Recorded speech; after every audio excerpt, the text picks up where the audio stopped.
Community শিল্ডের লড়াইয়ে Manchester ইউনাইটেডকে টাইব্রেকারে হারিয়ে আরেকটি শিরোপা ঘরে তুলেছে ম্যানচেস্টার সিটি। নতুন মৌসুম শুরুর আগে যা প্রতিপক্ষ দলগুলোর জন্য সতর্ক বার্তাও বটে।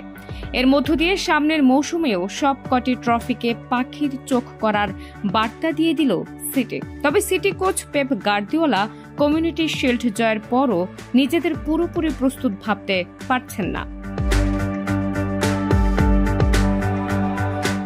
আগামী সপ্তাহে চেলসির বিপক্ষে ম্যাচ দিয়ে প্রিমিয়ার লিগে নতুন মৌসুম শুরু করবে সিটি। মৌসুম শুরুর আগে দলের প্রস্তুতি নিয়ে কথা বলছেন গার্দিওলা। নতুন মৌসুমের জন্য সিটি কতটা প্রস্তুত জানতে চাইলে তিনি বলেছেন, আমরা প্রস্তুত কিনা সে উত্তর আমি দিতে পারছি না।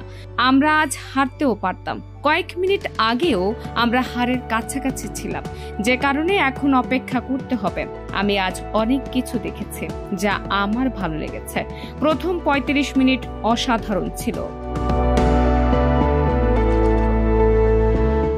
দলের খেলা নিয়ে গার্দিওলা ইতিবাচক থাকলেও সেরা ফুটবল এখনো অনেক দূর বলে মনে করেন তিনি। আমরা এখনো নিজেদের সেরা ফুটবল থেকে অনেক দূরে আছি।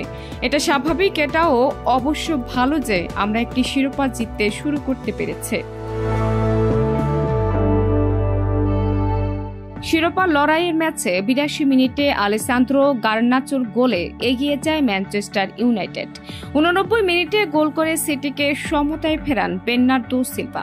এরপর টাইব্রেকারে ইউনাইটেডকে ৭-৬ গোলে হারায় সিটি। ডেস্ক রিপোর্ট, প্রিয় দেশ।